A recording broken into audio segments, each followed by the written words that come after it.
Fala, turma boa do nosso Pinga Fogo. Chegamos ao 10º episódio, infelizmente o último do ano, mas, em janeiro teremos mais uma temporada e entre dezembro e janeiro você pode maratonar os episódios que estão todos aí, os 9 anteriores, porque esse com certeza você vai assistir agora, não é?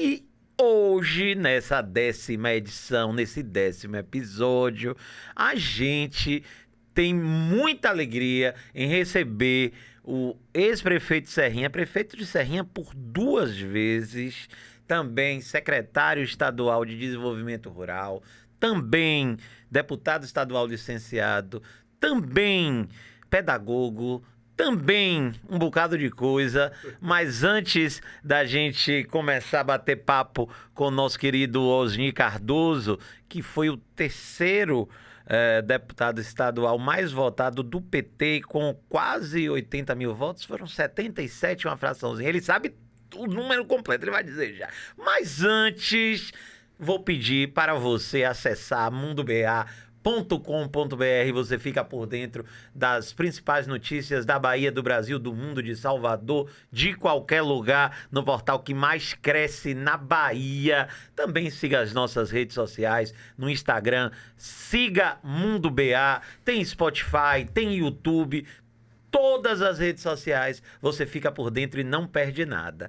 E agora, comandando esse papo junto comigo, nosso CEO, ele não gosta de CEO, Funder, ele não gosta de Funder, fundador do nosso Mundo BA, publicitário, querido Fábio Lima, tudo bem com você? Prazer recebê-lo mais uma vez no Pinga. Salve, salve! Primeiro, eu quero registrar a ausência aqui do nosso editor-chefe, queridíssimo Rômulo Faro. Que não pôde estar aqui hoje. E como o comandante não está aqui, o comandado termina fazendo o quê? Se atrapalhando. Foi lá, falou o nome do convidado antes de me apresentar. Foi, Você né? quebrou o protocolo. Não, mas não foi de erro, não. Eu fiz de propósito. Eu fiz de propósito. Eu falei, vou investir a ordem porque é a última do ano. Entendeu? Tá bom. Tá certo. Ó, mas enfim, brincadeira à parte, é que com grande prazer que o Osni tá aqui. O Osni que é um amigo de, sei lá, talvez 25 anos que eu conheço o Osni, por aí. Aliás, tá virando moda aqui, só vem amigo meu, né? Tá na hora de trazer um inimigo. Né? Você quem sabe. E você esqueceu de falar o seguinte, Osni, é deputado licenciado, prefeito, secretário, pedagogo, corredor de vaquejada. Corredor de vaquejada Aí, também. Pronto, homem do sertão. Ele sabe tudo. Pronto, mas quem aí... é de Serrinha não deixa dever nada. É verdade, mas Osni, muito obrigado, uma honra pra gente ter você, um amigo, secretário. E aqui é um bate-papo. Você já percebeu que eu já comecei aqui fazendo confusão com o Matheus, né? É assim que é bom. Ele gosta. Não vou dar boa noite porque quem tá assistindo, viu, secretário? Tá assistindo a qualquer hora. Eu digo que tá assistindo antes, durante e depois. Então, não tem horário certo, porque YouTube é bom porque você pode assistir a qualquer hora, em qualquer lugar do mundo. Essa é a vantagem dessa rede social, que é maravilhosa. Tudo bem, Osni? Graças a Deus, Matheus, tudo tranquilo. Bom demais estar aqui com você. Rever Fabinho, que tem um tempão que eu não vi. Uma vez ou outra por telefone, mas ele no outro projeto, a gente ficou um pouco distante. Para mim é bom vir bater papo. Aqui é um lugar leve, que a gente conversa como os amigos, estivesse num bar, estivesse tomando uma sopa. Papear sobre vários assuntos, os últimos acontecimentos, principalmente da nossa feira, mas eu sei que vocês não são brincadeira, e principalmente Fabinho, que eu conheço mais tempo que você, né?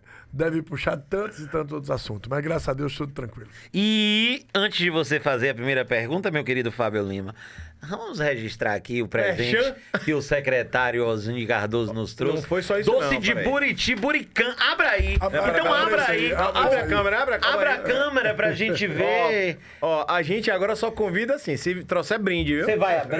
Não, vai me ser.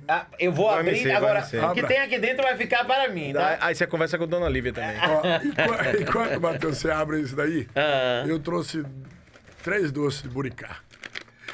E por que é importante a gente falar sobre isso aqui? Esse é um doce que dá na região de Brejo, lá de Pilão Arcado, Lá pra cima. lá em cima. Lá perto de Piauí. Sim. Lá perto de Pernambuco. Sim. É verdade. Né? E esse é um doce que todo mundo vai buscar ele no espaço, na Caatinga. Uma tradição também com o Cerrado. Mas o fato da gente consumir esse doce é uma forma de eu escolher manter a floresta em pé. Maravilha. Muito bom. Porque não é um doce que eu preciso desmatar a floresta. Eu planto uma outra cultura e muitas vezes, por ser monocultura, eu preciso colocar agrotóxico e outras. Ele gostou da cachaça que chegou aqui. Então... Vou mostrar tudo daqui, vou detalhar.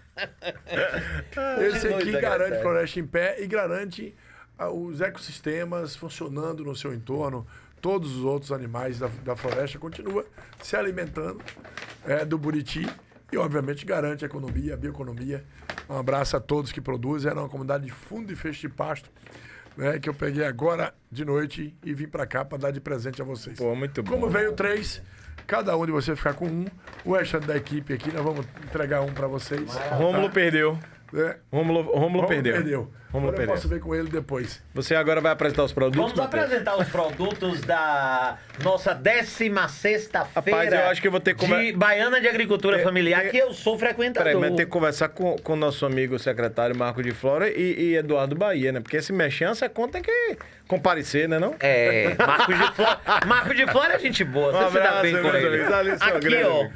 café de Piatã, não é, meu querido Isso Osni mesmo, Cardoso? isso Aqui, ó, café de Piatã maravilhoso, esse é meu.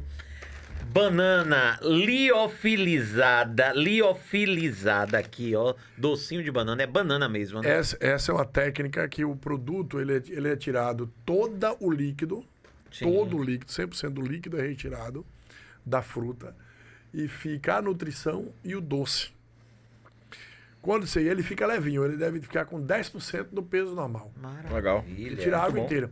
Quando você põe de volta para degustar, é a sua saliva que põe de volta a água que precisa. Muito bom. E Maravilha. ela volta todo o sabor. Essa é uma técnica nova, a primeira a fazer a Copaíta lá em Itaberaba. Aqui Minha terra! Vai lá na Copaíta. Minha terra de Itaberaba. E começou a técnica de liofilizar alimentos da Bahia. Maravilha. Então é minha. Você vai pegar lá em Itaberaba no Natal. Tá, isso aqui é maravilhoso, ó, balinha de licuri com banana, isso é maravilhoso. Aqui eu falo com propriedade de causa porque eu adoro, viu? Como Essa diz na roça, licuri é coco. A gente Meu nome vai é Fabio dividindo Lima, logo licuri é ao vivo, coco. vai ser minha, você quer? Não, fica com isso, o café é meu. Tá, o café tudo bem. Eu ia, mas eu Esse deixo. daqui... Pô, ainda bem tem 2 chocolates. Tem, então Bom, um é tá seu, bom. um é meu. Aqui, ó, craveteiro, um bubom em cubinhos aqui, ó. Legal. Ah, eu não gosto de cravo, aí você pode comer. Não, graveteiro é o nome, você conhece, isso vem de graveto. Ah, Sabe? não é gravo, não, é graveto. É graveteiro. Graveteiro é o nome do doce. É um que eu É doce. é o nome do graveteiro, é uma linha de produtos da Coppercook, Muito bom. lá de Uauá. Maravilha. Uau, lá perto, lá pelas bandas de... Que eu sou de Jeremoabo, né? Ele é de Jeremoabo. Eu sou Carvalho Lima, o Carvalho é de Jeremoabo. Aqui, ó, chocolate diet. Você já pegou o seu da E Pratigi? esse... Pronto. Aqui, ó, chocolate diet, 75% cacau. Esse é pra gente você que tá de dieta. Eu não, você. Tá. Eu não tô dieta. Aqui, ó, outra maravilha, geleia de jabuticaba. Vou deixar você levar pra Dona Delicioso. Lívia, tá? Tem até o ditado, né? Que feliz é jabuticaba, né? Por quê? Não posso falar. No ar não posso. Olha. Só fora. Fora do ar eu prometo lhe falar. Tá, você Hoje quer, conhece, você quer o doce jabuticaba, Dona Lívia? Não. Tá, Esse aí pode então ir. aqui eu posso. Aqui a bala de licuri é minha e... Você vai querer? Eu não tenho maturidade pra cachaça mais. Mas eu Não tenho mais. Aqui, ó. E a nossa Baíra maravilhosa, prata. Pô, secretário compareceu real. Aí, viu, tá vendo Fabinho? aí? Vamos... Trouxe Semana que vem ele muitas pode vir de coisas. novo, né? Ele pode vir a hora que ele quiser. Ah, sim. Aí faltou a bananinha. Aqui é bom pra você quando você estiver Pronto, pro treino. malhando pro treino. pronto, E aqui é pronto. meu. Fechou. Ok? Vamos começar. Mal dividido, tá parecendo aquela música de Luiz Gonzaga, né? É um pa eu, É uma patu, vida- pa não, eu. mal dividido ou não? É um Você- pa eu, um patu, um Tá pa eu. gravado. Você que escolheu. Depois Dona Lívia ver, você se acerta lá. Agora, Por favor. vamos falar de coisa séria? Vamos falar de coisa séria? Faça as honras, por favor. Então vamos lá. Oni, Secretaria de Desenvolvimento Rural, né? É uma secretaria com bastante desafio. Lida com o pequeno produtor rural, né?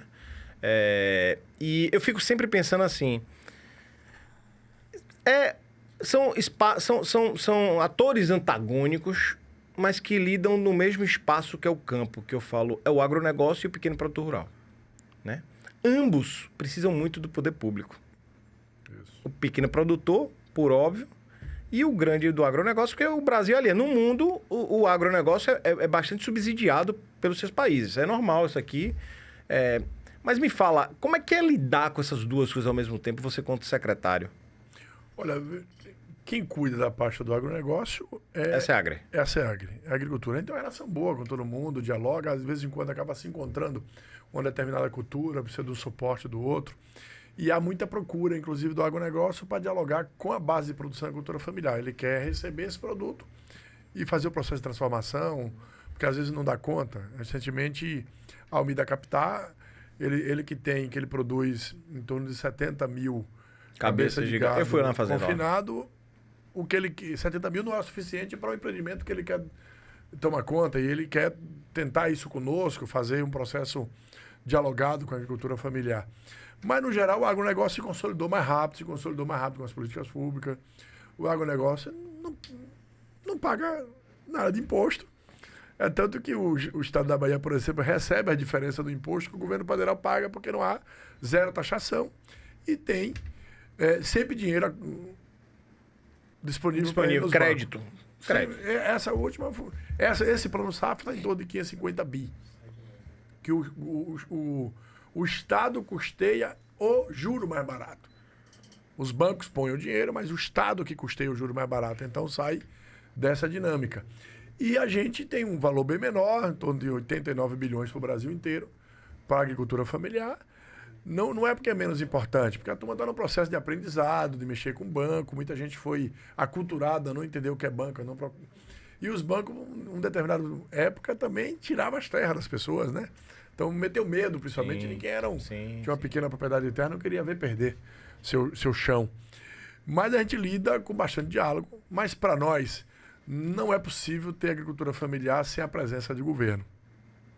Por que não é possível? Porque ninguém produz com escala. Se eu colocar aqui a Graviteiro só é possível hoje ter esse doce colocado aqui porque eu tenho catadoras de umbu, que vão em diversas propriedades. Cata umbu, entrega à cooperativa. A cooperativa, numa agricultura que o governo do estado fez, ela armazena e vai fazendo durante o ano um processo de industrialização, que é isso que está aqui. É uma transformação, na verdade, né? Estou transformando, né? Se não tivesse isso, ele ia catar umbu e só ia servir para aquele período. Sim. Ia fazer um abusado, um doce ou outro dentro de casa e duraria 2 meses. Agora não, o produto dura o ano inteiro e tem como entregar. Então foi necessário uma política pública que reconhecesse o valor, que ao mesmo tempo tivesse uma entrega, uma forma de mercado, pronto, eles estão consolidados. É tanto que a Graviteiro tem uma cerveja de umbu, Sim. e quem faz é a Bev Ribeirão Preto. Consolidou uma política e todo mundo é valorizado. E qual é a importância disso? Que eles catam o umbu, o maracajá do mato, a goiaba, a manga, dentro daquelas regiões de grota, onde é possível nascer de maneira natural as plantas nativas, respeita o meio, deixa parte dessa produção para os animais que ali estão e a gente tem a caatinga protegida porque as pessoas percebem que tem renda. Se não fizer isso, a caatinga vai ser destruída porque chegará um outro modelo de produção.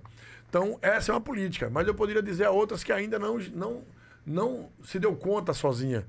A cultura do licuri, como você está aqui, a balinha de licuri é maravilhosa. Maravilhosa. Mas não se planta pé de licuri. É. Se não chegar uma política pública que entregue os equipamentos, não tinha nem equipamento em lugar nenhum do mundo para processar o licuri.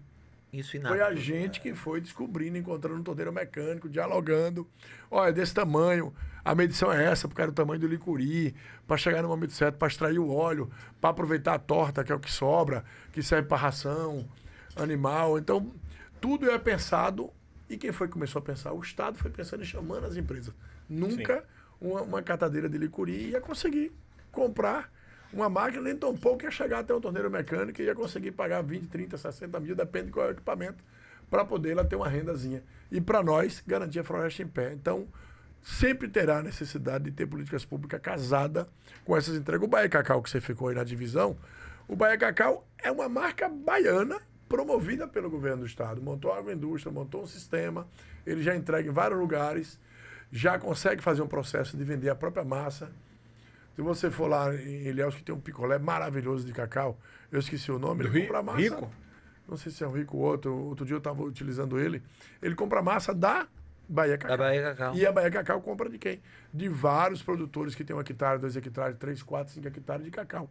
E que deve ter uma presença muito forte, porque tem 51 mil propriedades da agricultura familiar produzindo cacau. E a Bahia Cacau é uma Já cooperativa. teria diminuído, já foi substituído por gado e outros. É, claro. E muita gente foi desistindo. Ela é cooperativa? É cooperativa. Aqui é uma cooperativa. Então é assim que a gente trabalha. É no processo. Quando eu vejo aqui a Bahia, porque como foi historicamente, a cachaça não tinha valor. É. A cachaça simplesmente chegava no lugar, era baratinha, 2, 3, 4 reais o litro. Não era um processo de acompanhamento, de testar Industrializado, tecnicamente. né? As pessoas bebiam a cachaça e ficavam doentes, principalmente porque não sabia o momento certo de retirar a cachaça do ambiente. Não sei se você sabe. Tinha cabeça, corpo e caldo. Misturava tudo. Se botar a cabeça É a parte química do processo dela. A pessoa 10% morre. joga pra fora. O 10% o último. E tem o coração, muito que é o açúcar. corpo. Então, tudo isso precisa de um grupo organizado, dinheiro, estruturação, formação. É. Então, nós estamos falando de vários pequenos que precisam ganhar valor. Eles ralam, ficam no sol, plantando a cana, cortar a cana o tempo inteiro. Se não der valor, eles não vão ficar no campo. Porque hoje em dia tem que ter valor o que está fazendo. A gente tem que pagar bem. Se a gente não paga bem, as pessoas não vão continuar produzindo. Essa coisa do campo, eu estava até conversando com um grande amigo meu que é pecuarista. Na verdade, eu sou até padrinho do filho dele, Deco. Ele falando assim, antigamente, a gente via que até a cultura dos gerentes de fazenda, não estou falando de latifúndios, estou falando de fazenda, o cara fazendeiro normal, sei lá, que tem... Na região da gente ali do sertão, sei lá, o cara que tem 300, 400 tarefas, 500... É fazendeiro. Mas fazendeiro, mas não um latifundiário. Não é latifundiário. Lá é fazendeiro. Lá é fazendeiro. Desse tamanho, agora se fosse em Tapetinga, é latifundiário, né? Que é diferente, né? Mas lá é fazendeiro e que a maior dificuldade que se tem é a renovação dos gerentes dos quadros da fazenda. Porque antes o gerente da fazenda, ele passava o ofício pro filho. Era. Só que os filhos hoje, por questões de outras de oportunidade, de um mundo que se abre com a internet, com outras 300 coisas que existe uma dificuldade hoje. Não estou falando só, que a gente fala muito, o homem do campo, que por causa do Bolsa Família não está querendo mais roçar um pasto e tal. Não estou falando disso, não. Estou falando desse profissional, não. Eu estou falando profissional um pouco mais assim, que é nível de gerência de fazenda, que tem dificuldade. Agora, Fábio, eu vou te dar um dado que não é o momento que fez isso. Não é o momento. Tem um histórico disso. Eu sou filho de agricultor familiar. Sim. Eu vou dar meu exemplo, eu tenho 52 anos. A turma da minha idade que saiu do campo, eles quase não estão no campo. Porque a época, para o meu pai, para eu ter uma vida melhor, eu tinha que estudar uma escola que me ensinasse outra coisa e não do campo. E que queria tirar você do campo. Porque lá a gente passava dificuldade. Sim. Na seca passava fome. Sim. Faltava água. Então, quando chovia bem, 3 meses do ano, você tinha uma vida melhor, tinha de tudo um pouco. Mas não tinha um processo de armazenamento. Até os meus 13 anos não tinha energia. Quantos não passaram por isso? Então, essa minha geração, e uma outra, inclusive, com menos idade do que eu, foi educada para sair do campo, para não gostar da roça. E muitas vezes, quem era da cidade tratava o homem e a mulher da roça com desdém. Sim. Então, foi colocado por muito tempo como lugar ruim. História de Tabaréu, né? Tabaréu. As caricaturas da negação. Então, isso foi incutindo na cabeça de muita gente. A ideia de não é isso que eu quero para o meu filho. O campo não transmitia prosperidade. Não transmitia prosperidade. A verdade é essa. Nós estamos E é uma ideia oposta. É claro. Muito oposta. Mas isso... E aí é bom, às vezes, tem gente que acha que isso não é ambiente da política. Quando o Lula ganhou a primeira vez, a Bahia tinha uma universidade e um instituto federal. A Bahia tem 6 universidades, elas têm vários outros campos e tem 43 institutos federais. Quase todos eles têm curso ligado ao campo e as universidades. Abre uma outra perspectiva. Sim. Porque não é mais o canudo. É você ter a formação e você saber como aplicar lá e como ganhar dinheiro. Eu vou lhe dar um exemplo aqui, eu sempre esqueço ele. Todo dia ele me dá um café na feira, eu esqueço o nome do homem. Lá de Planalto. Sim. Todo lugar, não sei se acha que é Irã o nome dele. O café dele é uma delícia. Ele tem 3 hectares de terra. 3 hectares. Ele, a mulher e um filho de 14 anos. Só plantando café.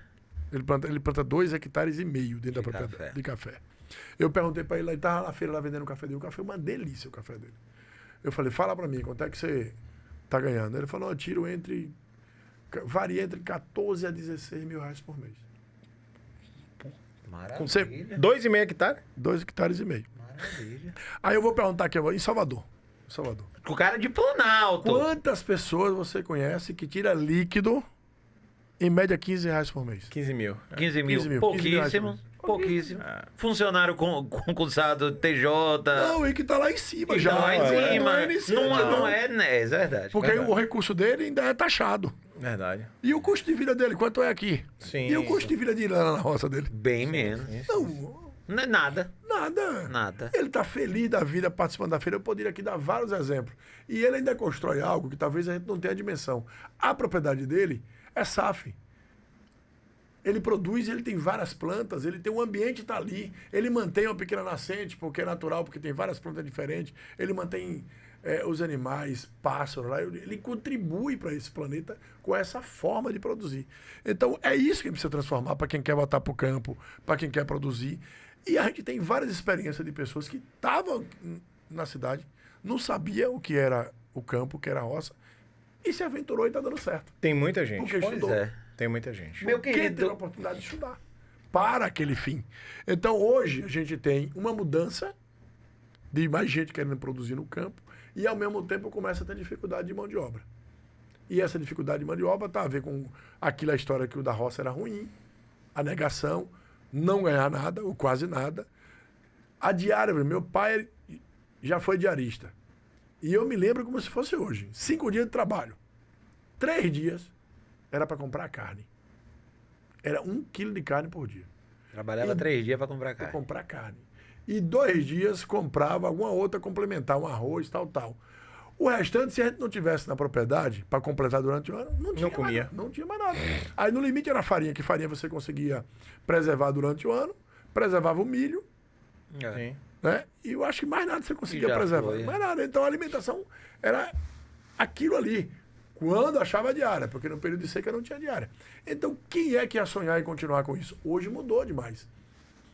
E eu acho que a gente tem que cada vez mais casar e convencer as pessoas que tem que ganhar um complemento do governo. Acho que tem que ganhar o complemento. Agora, se a gente continuar dando condição para essa turma, estudar e mostrar para ele que esse complemento mais X valor, ele vai ter uma outra renda, muita gente vai. Sim. Eu acho, meu querido Fábio Lima e secretário, eu acho isso aqui a cara do governo Jerônimo Rodrigues. Acho a cara do governador, entendeu? Por ele ser um homem do campo, por ele ser filho de vaqueiro, por ele ser esse cara que acho que da era dos governadores petistas é o mais popular no sentido ligado ao povo, que veio do povo. Claro, Rui Costa também, mas é um cara da capital.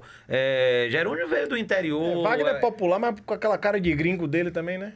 Mas... Aquele olhão azul do galego, né? só que Mas Jerônimo tem a cara do povo, Jerônimo baiano. tem a cara do povo, tem. né? E aí... Fala isso que Wagner é um cara do povo também, né? Só que Wagner, se você chegar a contar os seus problemas todos pra ele vai lhe convencer que ele tem os maiores problemas do mundo. Ele vai lhe convencer que você não tem problema. Que você não tem problema e que ele tem os maiores problemas do mundo. Pois é. E eu quero que você fale um pouco, meu querido Ogi.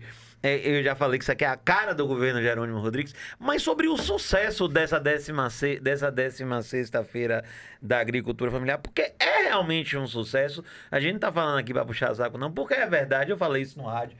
E eu sou frequentador, já sou frequentador há uns 2, 3 anos. Uma galera que anda comigo vai.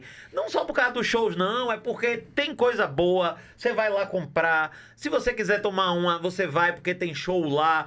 É um espaço hiper organizado. Então, eu acho que essa iniciativa da SDR é uma iniciativa que deu certo pra caramba e vocês estão atualizando a cada ano que passa. Esse ano também foi show de bola. Então, parabenizar pelo sucesso desse evento, mas acima de tudo porque ele está consolidado, né, secretário? Exatamente. Tem 16 anos, na verdade 18 anos que começou, porque 2 anos naquela pandemia a gente acabou não fazendo nada presencial.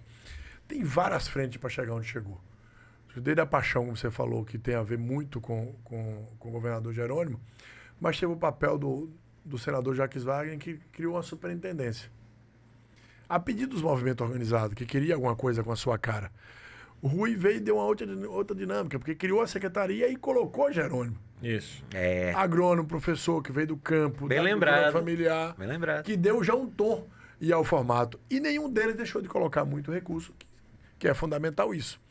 O recurso sozinho não é o suficiente, mas a gente tem na Bahia mais de 15% de todas as propriedades que tem agricultura familiar do Brasil está aqui. É um volume muito alto, é o maior disparado. E não é só isso, porque a gente tem isso e tem aqueles que estão agregados em comunidades, ou é marisqueira, que tem tudo a ver. Nós estamos chegando em algo em torno de 800 mil pessoas que põem a mão na massa com algum tipo de atividade. Qual é o desafio? Organizar esse povo para que ele perceba que é possível ganhar dinheiro e permanecer no campo. Porque quem está lá no campo até hoje, ele não quer sair, não.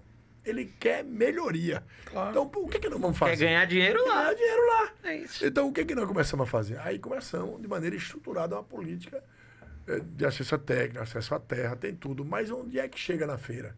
É o processo das agroindústrias. Sim. A gente tem mais de 1.000, contando as individuais. As coletivas a gente tem, estamos chegando aí a 600, acho que são 556. E a gente acompanha 400 diretamente. O que é acompanhar diretamente? Tem acesso à técnica, tem profissionais pagos pelo Estado lá dentro. Desde a linha de produção, a qualidade do produto, a comercialização. Alguém que acompanha o conjunto inteiro. E as feiras, ela começa pequenininha e vai crescendo a cada ano, porque eles mesmos começaram a perceber que tinha uma política no entorno. Então começaram a apresentar novos produtos. Toda feira, Matheus, não sei se... nós tivemos 2 momentos lá no sábado e no domingo. Na sexta e no sábado, nós lançamos produtos novos. Foram 45, se eu não me engano. A quantidade que nós registramos lá. Imagine você, tinha uma cerveja de mandioca. Ah, essa eu não tomei, não. E chega salivou, hein? Salivei. Porque eu adoro a cerveja da artesanal de lá. Eu adoro, tomo todas as cervejas. Essa, eles acertaram demais. Foi mesmo? Do pessoal de Conquista. Tinham 2. Essa de Conquista, então, foi a última que nós paramos. O governador ainda aprovou um pouquinho de uma. Foi mesmo? A sorte nossa foi que na hora que foi aprovar, estava acabando a última cerveja. Senão ia esticar Ia ficar lá. Mas imagina, 10 mil produtos. Passou de 10 mil produtos. É maravilha. 10 mil produtos. 700 pessoas, mais de 700 expositores. E não é expositor que foi contratado, não. Quem mete a mão na massa, vai lá expor. Quem a gente traz, quem a gente dá as condições para ele, que paga o hotel, a alimentação para ele vir, é o expositor, é o dono do ambiente. Mas, para além desse investimento todo, tem algo que nós estamos na frente também do Brasil inteiro. É na regularização da vida deles. A certificação dos produtos. Tudo que está aqui tem certificado. Tudo aqui. E ainda tem um selo nosso. Sim. Tudo aqui. E a parte fundiária também? A gente organiza a propriedade dele, mas a gente certifica o produto da sanidade. A Bahia tem lei. Tem um novo selo chamado SUSAF. Tem um 5 município faz lá junto com o consórcio, e a gente dá equivalência estadual para ele comercializar, e logo depois a gente vai dar equivalência nacional. Isso faz com que ele transite o produto, porque antes não tinha permissão para isso. Você não podia sair de lá para trazer um produto para cá. Qual é uma das novidades dessa feira agora? Foi o encontro das queijarias. Você foi? Eu fui. Maravilha. Você perdeu. Você perdeu. Não fui convidado. Rapaz, o que Não tinha passei na peneira. Não O que passou na tinha peneira. de queijo lá. Rapaz, Rapaz, é você maravilhoso. não tem E eu adoro dimensão. queijo. Você não tem dimensão que a Bahia tem. Tem município que tem 60 queijarias. Rapaz, maravilhoso. E que vendia só lá no local. Uma variedade imensa, Fabinho. Nós entramos, eles melhoraram o ambiente deles, a gente entrou com orientação, porque antigamente você entrava com punição. Prende o produto. Agora você está sendo Não, indutor. é o contrário. Qual a orientação do governador? Orientar. Tá errado, chama ele. Aí a gente vai, entra com um profissional, qualifica o lugar dele, ele só tem que fazer os arranjos. A gente entra com parte dos equipamentos, porque na hora que ele qualifica, aumenta, ele já precisa, às vezes o equipamento é muito antigo. Sim. E como é artesanal, às vezes é manual. Então a ideia é, como é alimento, por exemplo, que já não pode ficar tocando. Sim, claro. Então o que a gente fez? Organizou. Eles só estão ali porque hoje eles têm certificação estadual para vender aqui. E não perde para queijo em lugar nenhum do Brasil. É tanto que a gente está sendo campeão, primeiro lugar, segundo lugar, fora do Brasil. E até a nível internacional. Lá tinha queijaria, premiado. Eu conheci Na França. uns queijos de charcutaria bons ali em Morro Chapéu, perto da vinícola por falar nisso, do saudoso Jairo Vaz, né? Que, porra, grande figura humana. Perdemos uma grande figura humana, né? E um indutor do vinho baiano, viu? baiano, Aliás, eu acho que o grupo de vinícolas da Bahia deve fazer uma homenagem a Jairo. Jairo foi um indutor do processo da vinícola na Bahia. Ele foi presidente da Sudic e saiu para se dedicar a isso. Vamos já entrar Na política, na eu só tenho uma pergunta antes da... Pode, Só pode. uma. Olha, eu dizendo para meu chefe. Pode. Ó, o 13º. Ainda não só dia sexta-feira. Só sexta-feira. A segunda passa. A primeira você pagou direitinho. Como aqui é democrático aqui o negócio? A primeira você pagou direitinho. Ainda teve a compra. Teve a compra, foi boa. Mas, Orni, Sacana. eu acho que pela primeira vez, desde, sei lá, 92, a primeira vez que eu vi falar sobre sustentabilidade, ecologia, foi em 92, na Eco 92 no Rio de Janeiro, né? E eu sempre ficava me perguntando como é que isso desdobra em desenvolvimento econômico. Porque me parecia um grande discurso bonito, que tem até inventaram uma palavra, uma terminologia em inglês para isso, se chama greenwash, né? Que é o cara se fingir que está fazendo processo de sustentabilidade. E eu fico pensando assim, o pequeno produtor que está no campo, você até falou de um produto aqui, pô, ele faz esse produto aqui, ele não desmata a floresta, ele consegue... Tem o Buriti, tem o Licuri. Buriti, licuri, ou seja... Umbu. Umbu, então assim, umbu, lá na minha região tem muito umbu, né? Alguém derruba o pé de umbu? Não derruba. Não derruba. Ele tem renda. Exato. E é o bioma da Caatinga nato, né? Nato. E eu fico pensando assim, além disso tudo que você está fazendo, que é um desenvolvimento para lá, para o produtor, para o pequeno produtor, eu acho que essa pauta do ESG, dessa sustentabilidade, essa coisa de desenvolvimento, crédito carbono e afins, como é que isso... Esse assunto é multidisciplinar, esse assunto não é só da SDR, esse assunto no governo deve estar sendo pautado por SEMA, por SDE, pela sua secretaria, por SEAGRE, mas como é que o governo, assim, tem tratado esse assunto? É um tempo de debate de vocês, do governo? Sempre, né? E vou te falar que é um governo muito comprometido, começando por Jerônimo, que está na pauta. Às vezes a gente esquece de pessoas. E a professora Tati, que é a professora Tatiane... Perfeito. A primeira dama. É a vida Perfeito. dela. Ela sempre formou, ela verdade. se formou e forma a gente a vida inteira nessa pauta. É produção sem nenhum tipo de veneno, porque a gente defende que não precisa. E a gente prova que não precisa. É porque a lógica da velocidade da produção, muita gente ainda encara isso como natural. E acaba que é um casal que vive isso o tempo inteiro, a sua vida como crença. Então o debate, o Eduardo do Ato Sodré é o outro comprometido com a pauta. Secretário do Meio Ambiente. Tem vários debates e a gente tem um tecido social na Bahia ainda muito forte. Você vai em qualquer território, tem ONG, tem gente debatendo, tem universidade debatendo, muita gente já querendo um consumo responsável. Sim. Porque também a gente só vai mudar na hora de mudar a prática de consumo. Isso. Enquanto a gente ficar comendo aqueles produtos que nem alimento mas que a propaganda diz que é alimento, a gente não vai perceber a diferença do que é que sustenta o planeta e do que é agride o planeta. Né? Até outro dia, meu guri estava comendo um MM, né? E alguém dizia, não, você pode comer petróleo, tá lá no MM, que é normal. Agora, a ciência foi dizer que é um crime que dá câncer. Mas quanto tempo a gente não passou comendo A esse vida negócio? inteira. A vida inteira comendo Total. isso. Aí alguém vai perguntar, por que tanto câncer, né? Por que tanto câncer? Você passa a vida toda tomando Coca-Cola, né? E Coca-Cola, depois o tempo faz mal. inteiro Comendo o que não é alimento e tá se questionando. Então, cada produto desse aqui, se eu te passar a parte da ciência, do que diz que é bom para a saúde, para aquilo, controla isso, você vai entender por que é importante se alimentar assim. Eu vou até fazer você não perguntou, mas vou até dar um dado. Eu fui recentemente, já tem um ano, que eu estive na China. E eu tô comendo tudo lá dos chineses, né? Em determinado momento me deu gases, né? Eu tô comendo tudo, nunca tinha comido aquele negócio, um monte de comida diferente. Comeu escorpião? Não, escorpião não, eu comi o bicho Comeu da as seda. formiguinhas. O bicho da seda eu comi, no bicho da espetinho. seda. No espetinho do bicho da seda. Horrível. Não. Gosto de bicho da seda. Você botou os temperinhos lá. Parece amendoim. Parece amendoim.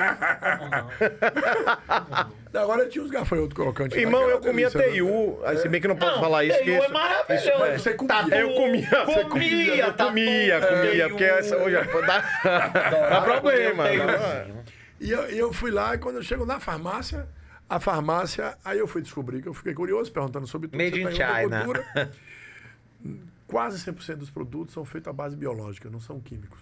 Mesmo aqueles que estão lá enquanto medicamento. E a mesma farmácia que tudo era base biológica, você tinha todo tipo de chá explicando cientificamente para que servia. Então você podia escolher o medicamento em si ou o chá. E ele dizia qual o tempo que dava mais efeito. Então, tudo lá é biológico. O que a gente falta? Voltar para a lógica do consumo biológico é fundamental para nós. Aí eu tinha um vereador que votou comigo uma vez, Dentinho, lá de Camaçari, e eu estava debatendo, negando os produtos de plástico, principalmente aquele que nunca utiliza. Né? Utilizar o sachê de ketchup no produto. Quem vai usar aquele plástico do sachê nunca mais na vida, ele só vai poluir. Sim. Então, a gente defendendo um ambiente maior, um volume duradouro, ele falou, e quem vai empregar? Esse emprego aqui saiu, eu falei, vai entrar um outro tipo de consumo. Claro. Vai entrar um outro modelo. Então é fundamental para a gente garantir que o debate não vire moda da sustentabilidade, porque muitas empresas depois foram incorporando com a propaganda linda, tem dinheiro para pagar na TV, Sim. repete-se várias vezes, e quem produz isso não tem. Por isso que eu tenho que aproveitar aqui e fazer propaganda, né? Então, por que eu estou dizendo isso? Isso sim é sustentabilidade. É sustentabilidade. Isso é. Exatamente. Porque a mulher fica lá na roça, ganha dinheiro, a criança, o filho ganha dinheiro. Não usa agrotóxico. Não usa agrotóxicos. E se eu aumento o consumo disso daqui, é claro que eu vou aumentar a área de preservada, porque a economia girou. A economia girou. Então é nesse perfil que eu dou. Isso não nega outros. Cada um vai girando junto. Para garantir esse planeta mais vivo, as pessoas menos doentes. E você ajuda, isso afeta todas as pontas, você ajuda no êxodo rural que deixa de acontecer, foi o que você falou. O cara tá ali plantando, colhendo, trabalhando, ganhando dinheiro com a terra dele, e na terra dele ele não vai sair dali para vir para Salvador, para ir para São Paulo, para ir para Rio de Janeiro. Ele vai ficar ali ganhando grana, como o cara de Planalto, que hoje ganha 14, 15 mil reais por mês, plantando café em 2,5 hectares de terra. Eu acho que esse é um exemplo fantástico que você deu aqui. E vou te falar, você falou de Planalto, mandar um abraço ao prefeito Clóvis, vou lhe dar um outro exemplo. O prefeito Clóvis descobriu um rapaz lá que quebrou a dormência da semente da maracujá do mato. Já ouviu falar, né? Popular maracujá de boi. De boi. Maracujá de boi, adoro. Maracujá da Caatinga. Aquilo de suco, ele é azedo, mas travoso. é gostoso. É travoso, mas é bom. Mas depende também do chão. Às É, vezes. depende do chão. Nós temos também cerveja de maracujá. De maracujá de boi, que é uma é delícia. gostoso. Você dorme mais cedo um pouquinho, né? Porque É bom pra mim isso. É bom pra você. Pra mim que não durmo é bom. Nós quebramos, ele quebrou a dormência, nós não, ele quebrou a dormência. Porque maracujá do mato, você vê ele lá no mato, nasceu, ele fica 15 anos, fica com a cara de morto, chove, ele vem, brota, Floresce. dá de novo, ele fica lá quietinho, choveu, ele volta, não precisa botar agrotóxico, alimenta outros animais, muito mais nutritivo do que o outro. O outro maracujá. E o outro tem que ter veneno. Porque a praga deu na flor. Então, se você não combater, ele vai ter veneno. Não tem jeito, você vai ter que consumir o outro com veneno. Esse não precisa. Ele é bom ou melhor. Bom ou melhor. O que nós vamos fazer agora? É por isso que ele fala da importância da política pública. Nós agora vamos fazer um convênio com ele na prefeitura, para que ele crie um viveiro, reproduza em grande quantidade, para que a gente possa ceder para mais gente introduzir o maracujá do mato como cultura. Muito bom. E garantir um alimento que não precisa ter agrotóxico. Então é esse tipo de iniciativa e detalhe que a gente vai praticando de fato o que é a sustentabilidade. É botar a natureza para produzir o que você precisa, com a responsabilidade que ela precisa e garantindo condições dignas para quem produz. Bom. Secretário Eugênio Cardoso é ex-prefeito de Serrinha, já foi prefeito de Serrinha 2 vezes, é deputado estadual licenciado e entende muito do riscado, não é, Fabinho? Porque é uma liderança política forte em Serrinha, já foi prefeito 2 vezes e é deputado estadual licenciado com autoridade de quem teve quase 78 mil votos. É o terceiro deputado do PT mais votado, né? E aí, ele é candidato, pressuponho, ele já falou que é, mas vai confirmar aqui a reeleição, não é? Mas eu queria que você fizesse uma análise hoje do que você acha que vai ser a eleição para a Assembleia no ano que vem. Olha, eu tenho dito em todo canto que essa vai ser uma das eleições mais difíceis, não para todo mundo, mas eu acho que vai ter uma renovação alta. Tem aqueles que não vão ser candidatos, vão ser para federal, mas tem muita novidade com muito ex-prefeito forte do ponto de vista político. Fizeram boa gestão, fizeram sucessor e tem uma quantidade boa de candidatos espalhados aí pela Bahia, e isso vai dar um tom diferenciado. Ao mesmo tempo, eu acho que terá uma mudança nos eleitos em relação ao grupo político. Na eleição passada, nós tínhamos na base do governo 43, 44, e na eleição deu 32 a 31. Eu acho que nessa muda o cenário. Os partidos, a agregação de quem se filiou, eu acho que o governo elege com folga, mais de 40 com folga. Porque a base do governo é grande, né? É grande, mas arrumou bem, tá? E tem muita gente que veio pro cenário. Tem Avante, né? Aí o Avante veio com mais gente, o PSB aumenta com aqueles que estavam no PP. No PP. O PT, PSB. O PSB vem com essa agregação. O PT tem muito mais candidato do que na outra, mais forte do que na outra. A novidade de Juvenilson, de Rovena, de Júlio Pinheiro, de Tito lá no Oeste, provavelmente Vilma, Xandó lá em Conquista. Então essas novidades agregam voto para dentro. Isso eu acho que a gente vai ter depois de muito tempo um aumento na quantidade de eleitos do PT. A bancada maior do PT. Maior dos últimos tempos, a gente chegou a 14, aí vem diminuindo. Na última nós elegemos 11, agregou 2, mas na urna nós só fizemos 9 nessa última. Eu acredito que a gente vai para de 11 a 13, com o cenário que estou acompanhando. Então, isso significa que se tem mais gente sendo eleito no PT, significa... Tá tomando espaço de alguém. De alguém. Se tem mais gente eleito no Avante, mais espaço de alguém. Tem mais alguém eleito no PSB, tem mais espaço mais espaço sendo tomado Mas e aí, de alguém. quem perde? Olha, tem aqueles nomes que não... O PP que não... já, pela saída daqueles 4 deputados, já termina perdendo. Mas é a bancada toda, né, que fica com o Jerônimo. A bancada do PP na Assembleia. Não, mas aí Você acha que todos? tem algumas novidades. Vamos lá. O voto de opinião solto, das narrativas que se cria, eu acho que começa a perder um pouquinho na Bahia de espaço. Por quê? Porque o voto ainda de base, que a gente chama de curral eleitoral, Sim. ele vai vir mais forte por conta dos ex-prefeitos, por exemplo. É o voto de dentro, né? De dentro. Então ninguém que é ex-prefeito, sendo um excelente ex-prefeito ou ruim, ele tem um voto barrista ali que vai votar nele. É Linaldo Então, mesmo de Camaçari, que não é do grupo de Pronto, vocês. vai nascer com um bloco de voto grande. O grande. Né? Com certeza. Você tem Juvenilson lá, vai nascer com um bloco de voto grande. Você Xandó. tem Júlio, Xandó. É o marido lá de tem... Sheila também, né? É o marido de Sheila. De Sheila lá, em de Conquista. Então isso vai ser mais acentuado do que nas eleições anteriores. É mais acentuado. É a grande mudança, não. Tenho dúvidas sobre os outros de extrema-direita, sobre o processo eleitoral em que vai dar, porque alguns foram eleitos com 20 e pouco mil votos, 30 e pouco mil votos. Eu acho que isso não vai se repetir. Tende-se a não repetir. Então, alguns que não trabalhou bastante não vai chegar à marca dos 50 mil votos, 55. Porque além de ter novas candidaturas boas, o volume de candidato é menor. Tem isso também. Então você começa a ter dificuldade. Que é um pequeno que junto vai eleger 2, 3, 4, não sei. O RD lá junto com Solidariedade, que é uma junção ali de Massinho com Luciano Araújo. Botou mais muita gente pra dentro. Então eu acho que ali já tem novidade ali dentro. Não vai eleger só os dois. Não, vai eleger mais uns 2, uns 4, 5. Pode chegar hoje, eu calculo talvez ali uns 4. Pode ser que eu não tenha a nominata na mão, pode ser que seja maior. Mas ambos não era essa mesma quantidade. Sim, então, isso. tem algumas arrumações que alteram. Então eu acho que vamos ter aí acima de 15 novos eleitos na Alba ano que vem.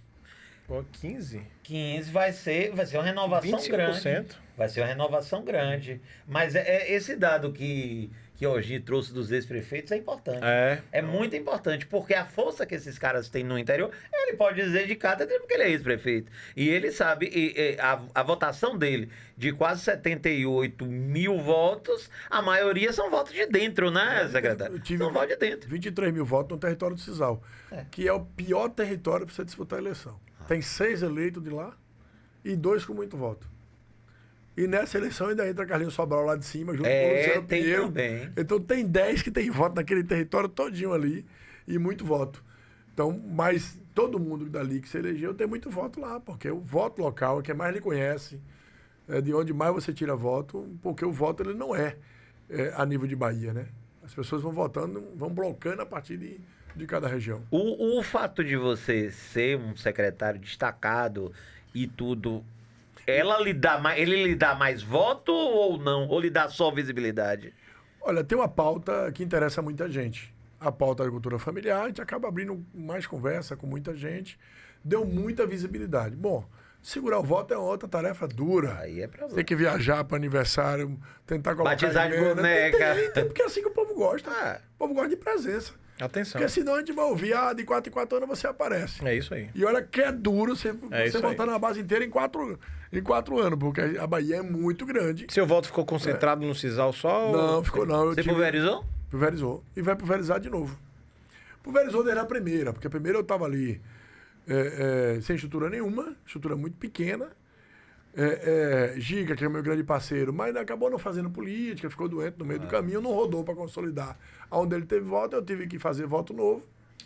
E sair rodando, mano. Tem algum lugar, fulano de tal, ali tem 10 votos. Vou lá ver ele. Só trabalhando com nome, né, Rogério? Vou lá ver ele. Então eu fui o último do PT. Pra entrar. Dos 11 em 2018. Em 2018. E pulei para terceiro. Em 2022. E foi rodando. Foi rodando. Hoje ampliou mais ainda essa possibilidade de diálogo, de mais gente e tal. Eu acho que consolida. Estou numa crença que consolida para subir. Né? Vou trabalhar para isso. E não abrir mão de base nenhuma, não. Quer ficar comigo, quer ter alguma crença. Quer um diálogo, determinadas pautas. E eu acho que é melhor a gente...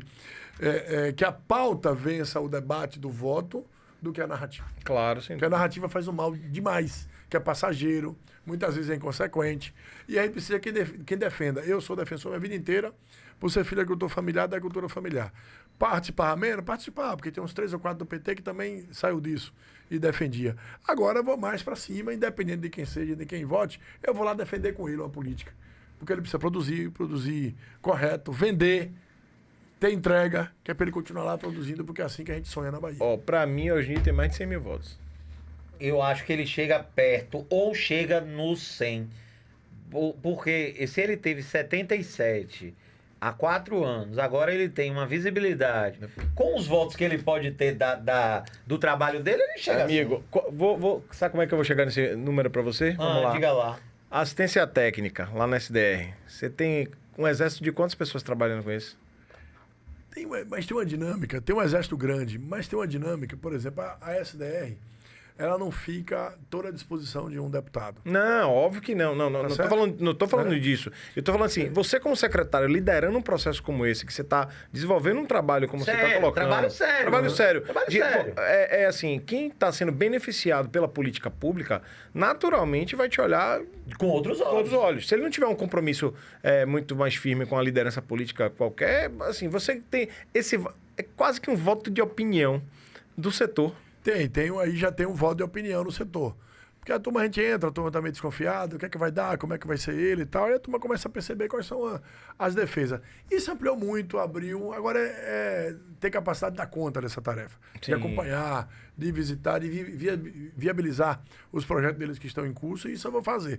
Por mim, mas farei muito por Jerônimo, que eu gosto demais. Eu nunca disse isso diretamente ao Jerônimo, mas eu acabei, quando eu tinha 17 anos, eu estava no 5º ano estudando. No 5º ano escolar. Porque eu fiquei até os 12 de classe muito seriada e só consegui passar o primeiro ano, tinha 12 anos de idade. Você morou em Serrinha a sua vida toda? A minha vida toda. E que distrito? Hã? Que distrito? Bela Vista. E aí, quando eu fui estudar a 7ª série, o 5º ano, eu já tinha 17 anos. Então, naquela época, 17 anos, queria consumir, arrumar namorada, tal, não sei o quê. Sabe qual era a minha vontade? Era vir ser feito de pedreiro do meu irmão mais velho aqui em Salvador. Pô, que massa! O que eu queria era isso, porque eu queria ganhar um dinheiro. Claro! Porque eu nem sabia o que ele passava aqui para ser pedreiro, mas ele vinha, chegava lá e ele tinha algum tipo de estrutura. Então eu chegava, meu irmão tá ganhando algum dinheiro. Aí eu entro no grupo de jovens da Igreja Católica, na paróquia de Ixu, Jerônimo aparece lá para fazer uma palestra. Ele fala na vida dele, fala de onde saiu, fala onde estava, incentivando a gente a estudar.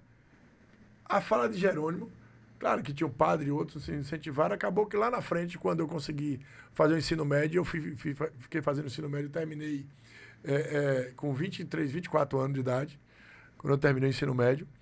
Aí eu fui fazer o vestibular porque o padre me pagou minha inscrição, porque eu tinha dito que depois do curso que ele tinha dado, que eu ia tentar estudar. Ele pagou minha inscrição, senão eu não tinha dinheiro. Na época eu tinha que pagar. Pô, que massa. Na época ninguém fazia o vestibular Não, de graça. não fazia. Era pago e era relativamente caro. Era caro. Né?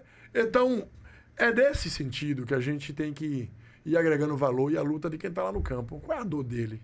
Qual é o sentimento dele? O que é que ele está ali? Se não chegar alguém para ser cota dele, para ajudar ele a sonhar, não vai conseguir realizar os sonhos. Então é nesse sentido. O que eu aprendi lá, o que alguém fez comigo, fui cota de alguém nesse entendimento de Jerônimo, do Padre Leopoldo e de tantos outros parceiros que nos ajudaram nisso, a gente tem que fazer com os outros. E a política pública é o melhor lugar. Ele conseguiu fazer comigo. E talvez com mais 2 ou 3. A política pública pode fazer com milhares. Então o desafio de estar na política é isso. Acertar na política pública, a gente acerta no ser humano. Já que você não falou essa história diretamente para o governador, vamos fazer um corte disso aqui e mandar no zap do governador. Vamos, vai chegar. Vai chegar. Vai chegar. Outra coisa, hoje, o governador Jerônimo Rodrigues tem viajado, é o governador da era dos petistas, dessa era do PT de 20 anos agora, que fecha com ele, pode se alongar para mais 4, que mais está viajando os municípios da Bahia. Isso devido ao bom meio-campo que ele tem com Adolfo Loyola para fazer a política e deixar ele solto para fazer a política e entregar as coisas dele. Eu fui falar com ele essa semana. Entregar as suas coisas a ele. As nossas, Matheus. As coisas do interior. As nossas. Pois é, governador. As nossas coisas. E eu acho que o governador é o de todos os 3, dele, Wagner e Rui, o que mais viaja, o que vai bater recorde agora, ainda esse ano de 2026, antes de terminar o mandato dele.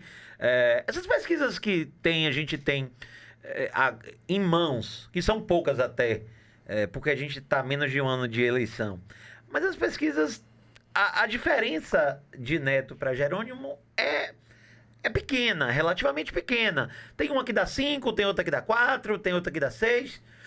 E aí eu te perguntava em off, você acha hoje, por ser um homem do interior, por ser prefeito de uma cidade importante como Serrinha por 2 vezes, na região do Cisal, o que é que você está olhando, o que é que você está observando do governo Jerônimo Rodrigues no interior? Ele tem essa bala na agulha que todo mundo aqui da capital diz e acha que ele tem em relação ao interior, vai garantir a reeleição de Jerônimo de novo, Agir? Olha, eu tenho uma crença muito forte na reeleição dele. Jerônimo deu uma coragem impressionante. E de um tempo disponibilizado para o povo que não dá para acreditar. Ele trabalha todo dia, 15, 16 horas, todo dia de trabalho efetivo. Dorme ali 4 horas, 5 horas por dia, não sei nem como é que ele consegue dormir e não para só um minuto. Ele estava na feira, chegou 7h40, saiu 15h30. Pode botar de quantas horas só andando lá com a gente. Quando foi hoje de manhã, tá todo mundo andando 10 quilômetros lá para ver a obra do bairro da Paz. No mesmo sol de ontem, que estava escaldante. Hoje, de novo, muito forte. E ele faz isso em todo o interior. Agora, ele tem muita coragem, não é só pelo tempo de trabalho, não. Porque toda viagem que ele fez para o interior o comprometeu e muito. Porque nenhum prefeito quer a presença dele sem assinar uma pasta. Com mais um pedido, porque a base também está pressionando ele. E talvez isso, desculpe lhe interromper, e eu interrompi pouquíssimo hoje. Tá de parabéns. Tá de parabéns. E lhe interrompendo, talvez, por isso mesmo que você acabou de falar, isso dá para explicar a quantidade de prefeitos que estejam hoje migrando para a base de Jerônimo, né? E que estão com a base. Não é só a entrega, mas o carinho, a forma de atender. Ele faz questão de ligar para todo mundo. Qualquer cidade que tiver um problema, foi contra ele, não importa, ele vai ligar. Precisa de quê? Eu vi várias cidades com calamidade por chuva, ele ligar para o prefeito. Interrompe a atividade, liga. O que está precisando aí? Manda a equipe dele descer. O que ele puder fazer, ele vai lá e faz. Ele não é daquele, não votou em mim, não vou. Só se o prefeito não quiser receber algo. Então, muitos pelo carinho, pela vontade, pela atenção, pela ligação, que, aliás, é algo que a gente ouve depoimento dos outros prefeitos, que o outro perdeu, nem ligou, nem deu atenção, não faz questão de sentir a dor do outro. A ideia de ser governo é muito mais pelo ego do que pela vontade de servir. É o sentimento que muita gente tem. E não é isso. O Estado brasileiro, lugar nenhum que precisa de ego. Precisa de estadista, que cuide da sua população. Então, esse elemento é muito forte com o governador, com os prefeitos. Por isso que muita gente veio, agregou mais valores. Tem uma tarefa, hoje mesmo teve reunião de trabalho, quinta-feira tem outra, que é para ver onde é que está atrasado um convênio ou outro. Porque muita gente fala, está prometendo, não vai entregar. Quem está devendo ao governo em muitos lugares é a própria prefeitura que não conseguiu entregar a tempo. Entregar o projeto. Eu vou dar exemplo, falei para Ciro, meu prefeito lá. Terminou semana passada o arquiteto do mercado de Serrinha.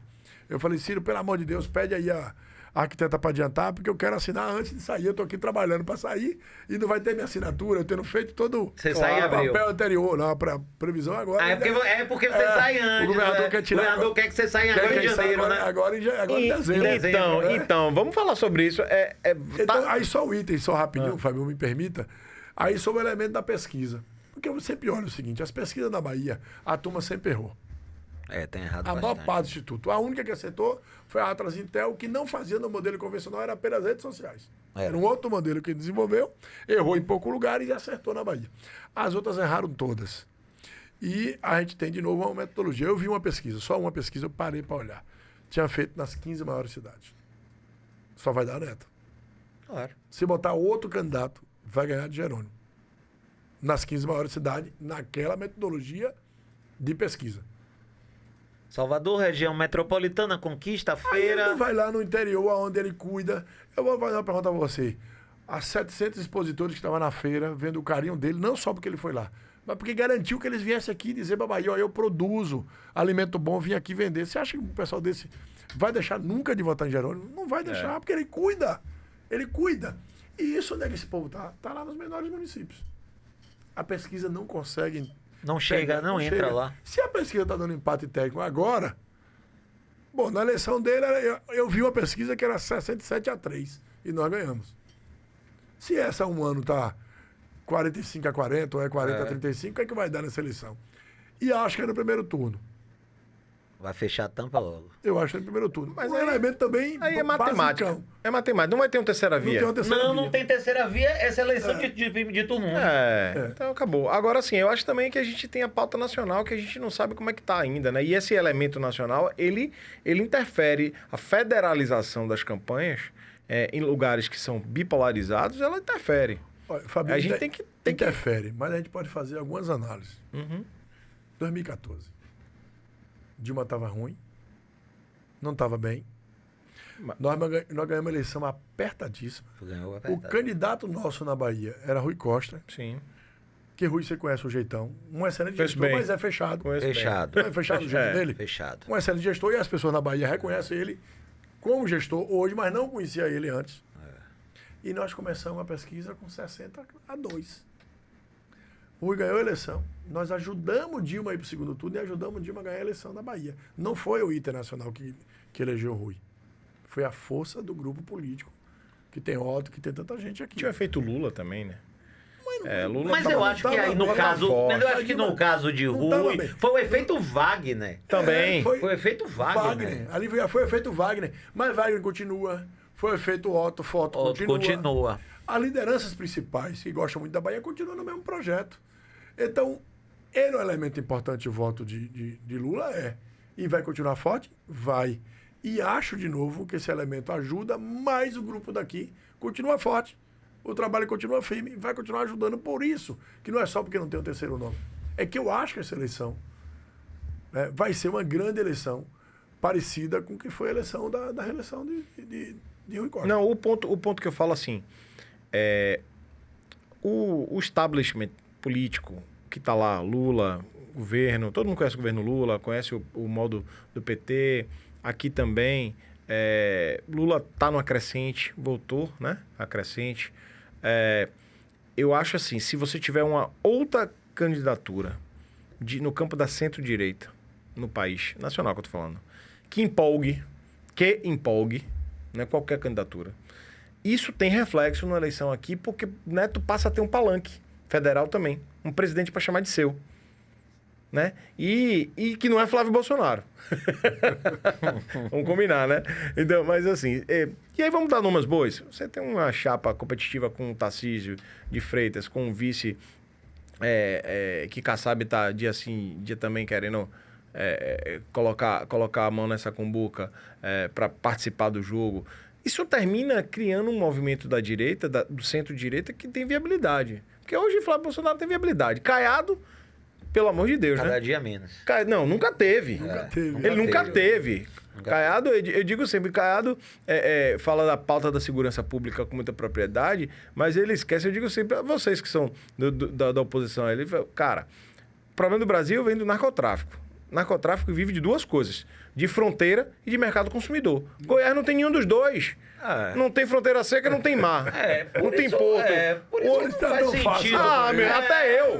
Por isso que também não faz sentido o Neto trazer. Aí eu acho que não faz sentido o Neto trazer a experiência de Goiás pra Bahia, porque não tem nada a ver. Tem nada a ver enfim, você entendeu? Mas o ponto que eu falo assim, voltando ao ponto original da conversa, é uma candidatura de centro-direita que apareça que empolgue. Isso dá um palanque para Neto Nacional, que aí eu acho que muda um pouco o contexto. Porque aquela coisa que você falou assim, quem é o grupo, né? Aqui tem um ditado no interior, né? Fala, caititu fora de bando vira comida de onça, né? Aqui realmente o grupo do governo do estado tem um grupo forte, com lideranças políticas fortes. O grupo de Neto tem deficiência de aglutinação de liderança política hoje. Ele só tem Bruno Reis do lado dele, né? Como uma grande liderança. A turma do governo, não. Mas você tem um palanque nacional forte, naturalmente a pauta vai ser puxada para isso. E naturalmente a discussão vai ser desenvolvimento econômico, vai ser índice, isso que a gente já viu, e segurança pública, que é o tema da moda, né? Que, não que eu não esteja dizendo que estamos vivendo na Suíça, temos problema, mas o tema hoje central do debate político, e eu acho que para o ano que vem vai continuar sendo a segurança pública. Esse que é o ponto. Não tenho dúvida. Infelizmente, o Brasil, uma parte considerável do mundo sofre disso, né? Você veja o ensaio, claro que não é isso, um ensaio de Trump, para dizer que o problema da droga lá tá na Venezuela, que é uma mentira, mas só para dizer que o problema da segurança pública, ele basicamente, no mundo inteiro, um ou outro país conseguiu se livrar disso. Pega isso e pautar e botar no colo de alguém, é mentir descaradamente. Eu acho que o povo também já percebeu esse movimento. Mas posso te afirmar o seguinte, se a chapa nacional, no primeiro turno, for forte de alguém, isso melhora a disputa para Neto. Concordo com você. Mas se eles estão diluírem os nomes, como eles estão pensando, para enfrentar no segundo turno, não resolve a Bahia. Não, aí Neto perde, não ajuda nada ele. Não ajuda nada. Ele tem que forçar que lá também seja tiro curto. Exatamente. Uma aglutinação das forças. Tem que chamar a eleição no primeiro turno. Não, e existe uma coisa, e aí só colocando... Só para concluir, uma colher. e isso é muito difícil acontecer lá, nacional. Por quê? difícil. Porque tem o fator Bolsonaro. Ou Bolsonaro vai colocar o vice na chapa de Tarcísio, ou ele vai lançar um candidato para manter o legado político deles. É questão de sobrevivência. Eu estava falando ali antes, a gente lá fora, dizendo exatamente isso o quê? O bolsonarismo é um movimento breve, tem pouco tempo. Então, e não é forte. Ele está agudo, mas não é um movimento longevo. Então, é preciso que... A direita não quer se encostar mais em Bolsonaro. O centro nem pensar. Se o Bolsonaro não lança um candidato bolsonarista agora, para manter o feudinho dele, isso vai se dissipar até a eleição. Então, eles fizeram, na minha opinião, muito por conta disso. E vão ter que ter um Bolsonaro na eleição nacional ano que vem. Ou então, o projeto político do Bolsonaro vai ser fazer Michele senadora em Brasília, o outro senador lá no Rio... Em Santa Catarina. E em Santa Catarina. É isso que vai acabar. Não, o do Rio não. O do Rio vai ser candidato nacional. Não vai ter do Rio. Então vai ser Santa Catarina Santa Catarina, São Paulo... pronto. Vai terminar nisso. Aliás, um movimento que era nacional. São Paulo não, que São Paulo era Flávio, ele não vai ser candidato a presidente. Isso. Tá tudo misturado. Ou seja... eu não sei quem é que vai ser, não. É muito Bolsonaro. É muito Bolsonaro. É muito Bolsonaro em minha vida. É muito Bolsonaro em minha vida. Tá ficando muito Bolsonaro com pouco voto. Tem isso também, que é o pior. Diga lá. Monopolizei muito papo. Agora você pergunta, vai. Não, a gente já tá chegando no final e eu não poderia deixar de perguntar isso.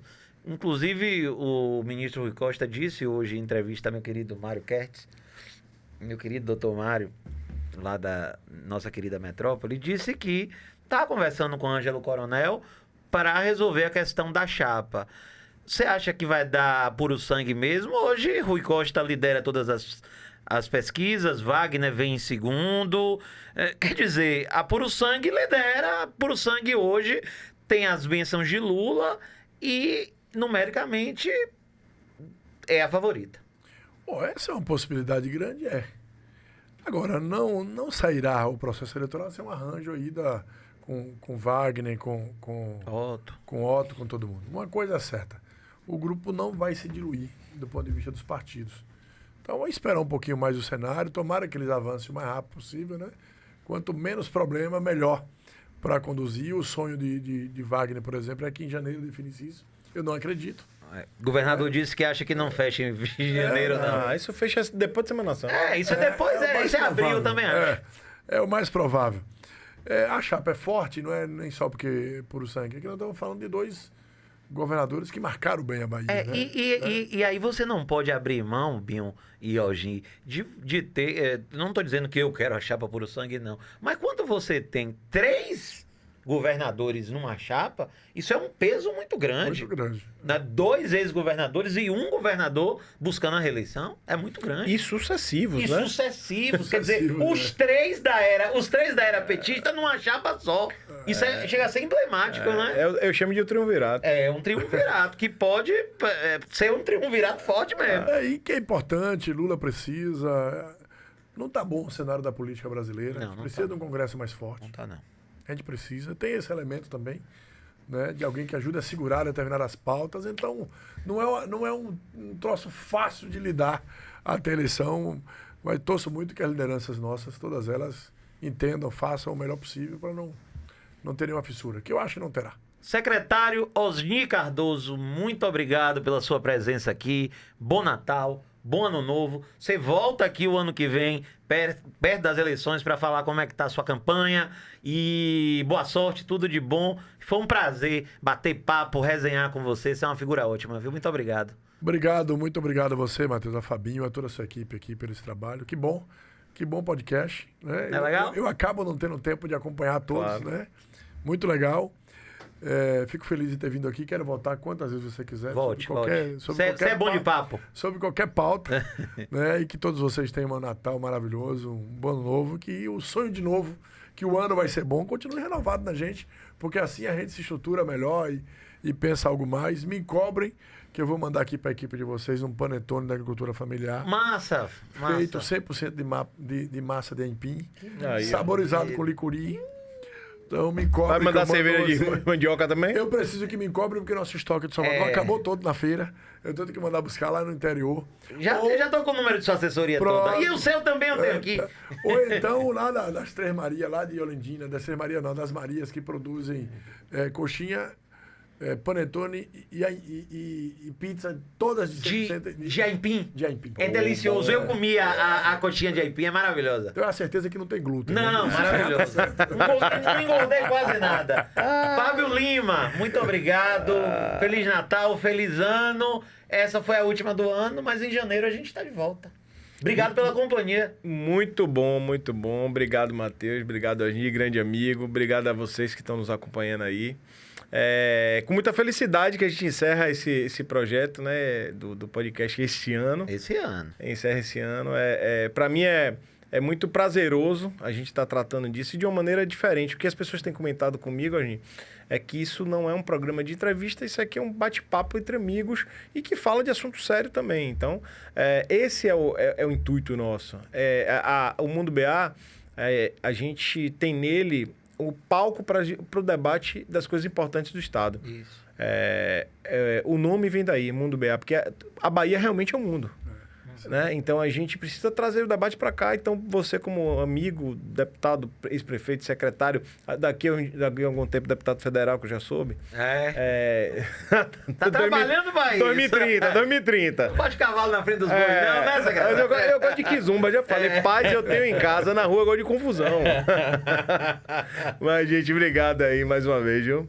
Valeu. E agradecer aqui sempre a queridíssima Ailda Santa Rosa pelo apoio técnico na produção também aqui com a gente. Meu querido Matheus nas carrapetas, obrigado pelas imagens, pelo áudio e pelos programas de qualidade. Agradecer ao estúdio 585 pelo espaço sempre confortável e agradabilíssimo durante toda essa temporada. E agradecer a você que esteve com a gente aqui durante toda essa temporada. Agradecer a audiência, a grande paciência, dizer que o dedo não cai, você acessar mundoba.com.br. O dedo não vai cair, você não vai ficar com artrose, arteriosclerose, nada disso. Seu dedinho vai continuar durinho, assim. Durinho não, flexível, igual o meu, assim, ó. Assim de aranha. Tá? Você vai, clica, vê todas as redes sociais, siga Mundo BA no Instagram, Spotify, importante, estamos no Spotify, estamos no YouTube, em todas as redes sociais, acesse. A audiência está só crescendo e a gente agradece a você. Bom ano, bom Natal, muito obrigado pela companhia. E a gente volta o ano que vem, guardado, resguardado e salvaguardado pela força de Deus sempre. Muito obrigado, tchau. Valeu.